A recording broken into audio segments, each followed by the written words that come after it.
Hey everybody, it's Trigger Bar Philosopher. Welcome back out to the channel. Today we got another exciting video where we're going to be talking about 460 Rowland and some hand loads for personal defense with it. Should be a good time. Let's get to shooting.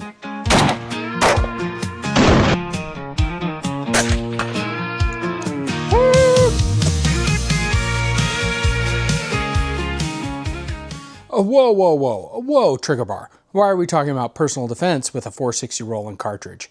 Because why not? So the premise often is that 460 Rowland is a great quote-unquote bear defense gun or large and dangerous game animal type defense gun, and with that you probably would want to use hard cast. But in other scenarios such as hunting or personal defense, you want a traditional hollow point expansion type or expanding type bullet to use for your application. So with that, we are in search of some good ammunition. And I have quite a few videos in testing a lot of those hollow point type projectiles that people have loaded into their factory ammunition. And what we see in general is that many of those rounds do kind of just grenade or explode when they enter the simulated tissue. So what we're going to take a look at today is a bonded bullet, Speer Gold Dot. We're going to look at the 200 grain, probably should have looked at the 230 grain, but we're testing the 200 grain today. So remember 460 Rowland, it's a slightly longer case than 45 ACP. It's the same diameter. It has a little bit more structural integrity in the brass due to metallurgy, according to Starline's website. And as I've tested, it has a little bit thicker of a web holding between the primer and the powder, and can hold just a little bit better pressures. The barrels are often reamed and then deemed appropriate. That some barrels are not appropriate, other barrels are. And then you have stiffer recoil springs, and then you're often have to run a compensator, not often, always have to run a compensator to delay the slide from opening up too quickly before all the pressures have gone down. So that's the 460 Rowland. We're going to be talking about the 200 grain Speer Gold Dot. Speer Gold Dot, famous for law enforcement and other applications. We're going to take a look at it at the 460 Rowland. Well, we've got it loaded up with some 12.2 grains of CFE Pistol. Should be a good load. Let's get out, test it. We're going to be testing it into just clear ballistic gel today, not other medium. I just want to see how it performs in the clear ballistic gel.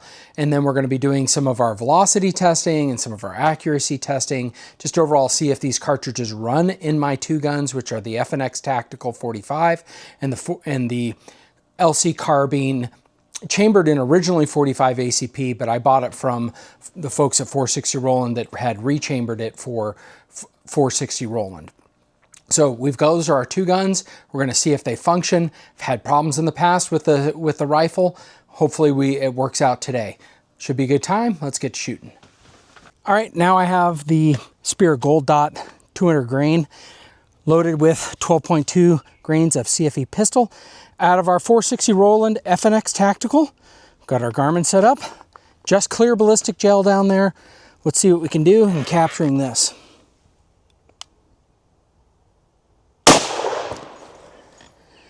Yeah, that's a spicy boy.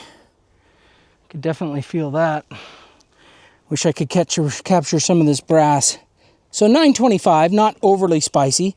Going 1443. Let's go down and see what it did and if we captured it.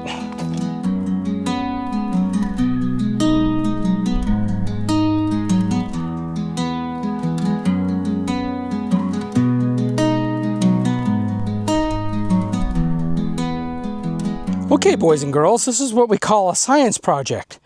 My hypothesis was that a bonded bullet would hold together better if it's bonded for 45 ACP, it would hold better together for 460 Rowland. So we went in to collect our data, and what happens is the bullet completely explodes in the first 9 inches. Completely explodes. Other visions of this is in front. Holy cow. See that star pattern? And then as we come up, just kaboom! All the energy just going everywhere. Yeah, I will get that out in just a second and we'll measure it, but there's obviously fragments going every which way. You can see it on this side as well. Holy cow, massive fragments. I mean, that'd be a heck of a self-defense round. I mean, FBI says it has to get 12 inches. I don't think this one has to get 12 inches. Just my hypothesis. Let's see what it does out of the rifle with more velocity. Okay, well, we kind of already know what this story is going to be on this one. Let's see what it does out of the rifle. It's just going to go even faster. Boys and girls, cut to the chase. 1628 and 1127 foot-pounds. I don't think I even have a stuck case in there, so this seems to be working even with some good ammunition. Let's go down and take a look at that.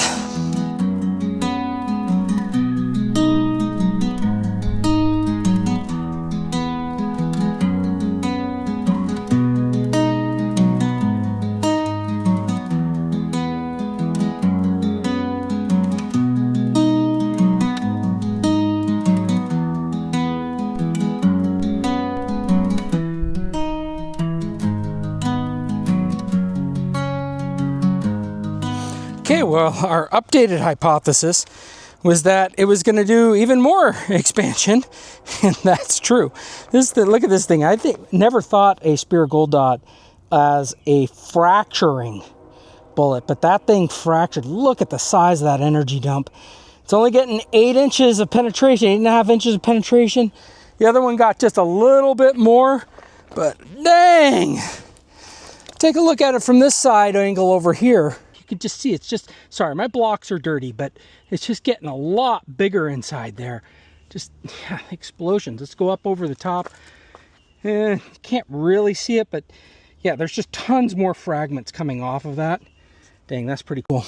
Okay, these are these two projectiles. I mean, they're just really shells. I mean, it's not really all separated because there is the lead bonded to it. But it's completely flattened, right? I mean, it's just completely distorted, you know, 0.9 basically. But I mean, there's just fragments all over. Again, I'll remind folks that you get the fragments in deep enough and those fragments are doing a ton of damage.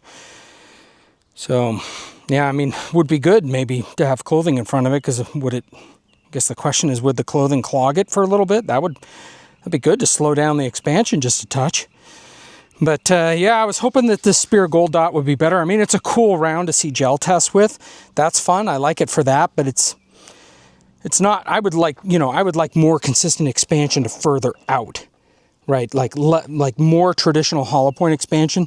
There's a benefit to this. Trust me. Don't get me wrong, but I would probably prefer something that behaved more like a traditional hollow point a little bit, and then when I want to have a fracturing bullet at the same time. So I think both have their uses and deployments, and this certainly just will go down as a fracturing, and I'm still looking for something that will expand at the 460 Rowland level. Okay, now we have the 200 grain Speer Gold Dot. We'll see how this does. I am going to try to see if I can see the brass, and we'll check it out, and we'll show it after the first couple of shots. This is the brass. It looks fine. Primer looks fine. Can you see the primer? Rotating it in my hand. I'm not seeing any bulges. That looks good. I will keep my brass. We had a velocity of 1442. It's around 923 kinetic energy. Yeah, let's shoot the rest of these.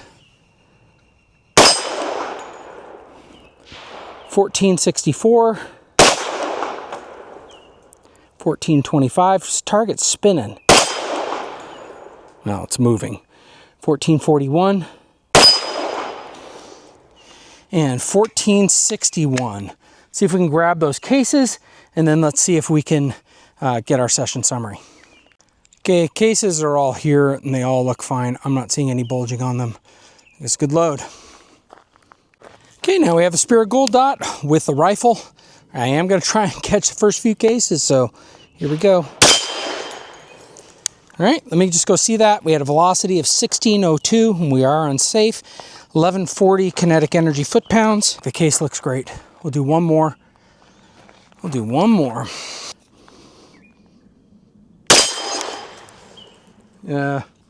don't know where that one went. I'm going to try to go look for it.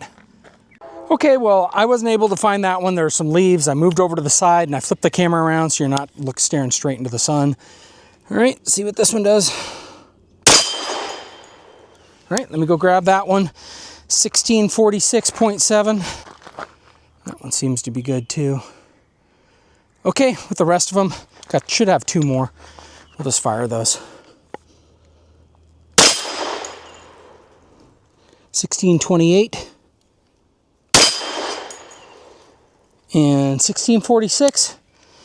Let's take a look at our session summary. So for our min, we had 1602. For our average, we had 1635. For our max, we had 1652. For our average kinetic energy, we had 1187.5. That's pretty good with this little carbine. Okay, well, we have these 200 grain Speer Gold Dots. Got target down range at about 15 yards. We'll see how we do with the pistol.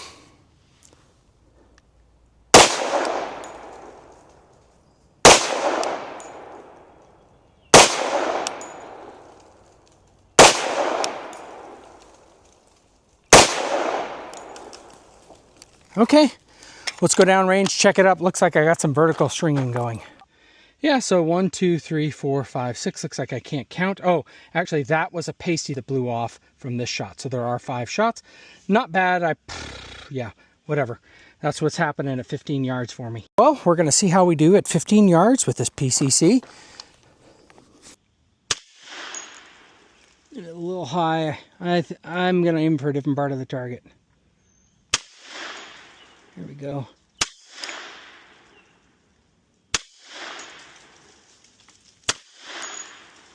Yep, I was aiming high and I shot above the target. Let's go down and take a look, see what we did.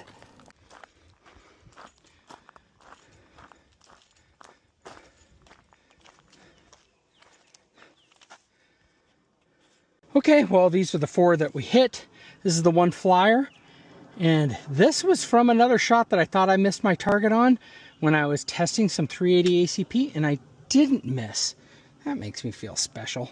I was aiming here and hit here, and then I shifted my aim down to here and hit up there. So it is just hitting high a little bit for me.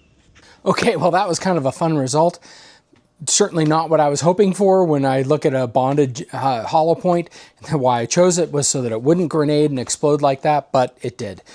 Probably should have gone with the 230 grain. It might be just a little bit slower velocity, might not explode like that. And so, yeah, we'll keep testing. We'll keep looking for other types of bullets and other types of things so that we can see if someone wanted to use this for hunting or personal defense or for other reasons that they want to use a jacketed hollow point. We'll find a good jacketed hollow point in our hand loads.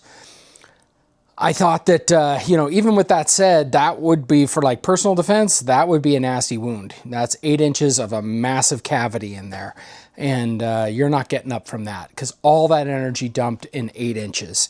And I don't care about penetration and under penetration and all of those things. That's going to do damage on it. It's going to knock whoever down.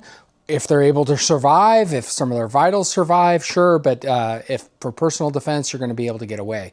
For hunting, I would like to make sure that it goes just a little bit deeper all the way through it so that we can make sure that we hit all the vitals and we have a ethical kill. All right, well, with that said, put your comments below. What did you think of this round? Where do you think I should go next with bullets that I should load with 460 Rowland?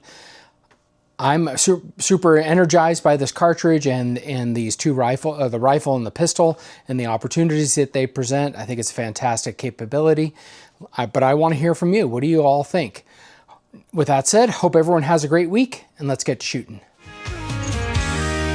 Out here in the heartland, where our spirits run free, trigger bar philosopher, it's you and me. From pistols to rifles, we'll take on the best.